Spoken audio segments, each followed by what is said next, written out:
किसी भी rational number का डेसिमल नेचर टर्मिनेटिंग होगा या फिर नॉन टर्मिनेटिंग रिपीटिंग होगा, ये हम बहुत ही आसानी से बता सकते हैं। अगर हम उस नंबर के डिनोमिनेटर पे ध्यान दें, उसको अगर हम प्राइम फैक्टर करें तो उसके प्राइम फैक्टर में अगर केवल 2 आ रहा है, केवल 5 आ रहा है या फिर 2 और 5 अगर दोनों आ रहा है तो उसका नेचर कैसा होगा? टर्मिनेटिंग होगा। और 2 और 5 के अलावा अगर कोई और प्राइम नंबर आ रहा है तो उसका nature non terminating but repeating होगा। जैसे यहाँ पर ध्यान दीजिए 17/8, अगर मैं 8 को फैक्टराइज करूँ तो 2³ लिख सकता हूँ, तो इसके प्राइम फैक्टर में केवल 2 आ रहा है, यानी इसका नेचर कैसा होगा? टर्मिनेटिंग नेचर होगा। और 2 का एक्सपोनेंट कितना है? 3, तो 3 प्लेस के बाद टर्मिनेट होगा। इसी तरह से यहाँ पर देखिए 14587/1250, तो यहाँ पर डिनोमिनेटर को हम क्या लिख सकते हैं? 1250 को लिख सकते हैं हम 2 × 625, और 625 को लिखा जा सकता है 5⁴। तो इसके डिनोमिनेटर के फैक्टर करने पर केवल 2 और 5 मिल रहे हैं हमें, इसका मतलब इसका नेचर कैसा होगा? टर्मिनेटिंग होगा।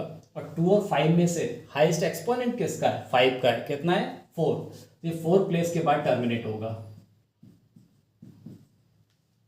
147/120, तो यहाँ पर देखिए 120 को हम क्या लिख सकते हैं? 40 × 3, 40 को लिख सकते हैं हम 8 × 5, दैट इज 2³ × 3 × 5। अब यहाँ देखने में हमें ये लग रहा है कि यहाँ पर क्योंकि 2 और 5 के अलावा 3 भी मिल रहा है तो इसका नेचर कैसा होना चाहिए? नॉन टर्मिनेटिंग बट रिपीटिंग होना चाहिए। लेकिन ये 3 से कैंसिल हो जा रहा है 147, तो अगर हम इसको 3 से कैंसिल करें 147 को तो देखिए क्या मिलेगा? 3 × 4 = 12, 3 × 9 = 27। अब डिनोमिनेटर में क्या आ रहा है? 2³ × 5। तब यहाँ पर डिनोमिनेटर में 2 और 5 मिल रहा है केवल प्राइम फैक्टर, तो इसका नेचर कैसा होगा? टर्मिनेटिंग होगा। और 2 का हाईएस्ट एक्सपोनेंट कितना है? 3, तो 3 प्लेस के बाद ये टर्मिनेट हो जाएगा। यहाँ देखिए 441/2² × 5³ × 7। यहाँ देखने में हमें ये लग रहा है कि क्योंकि एक एक्स्ट्रा प्राइम फैक्टर क्या मिल रहा है? 7 मिल रहा है, तो इसका नेचर कैसा होना चाहिए? नॉन टर्मिनेटिंग बट रिपीटिंग होना चाहिए। लेकिन ये 7 से कैंसिल हो रहा है, तो इसको 7 से पहले हम कैंसिल करेंगे, तो देखिए क्या मिल जाएगा? 7 × 6 = 42, 7 × 21, 2² × 5³। अब यहाँ पर डिनोमिनेटर के फैक्टर में केवल 2 और 5 मिल रहा है, तो इसका नेचर कैसा होगा? टर्मिनेटिंग होगा।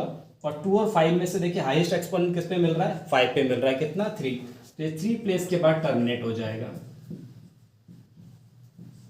ओके।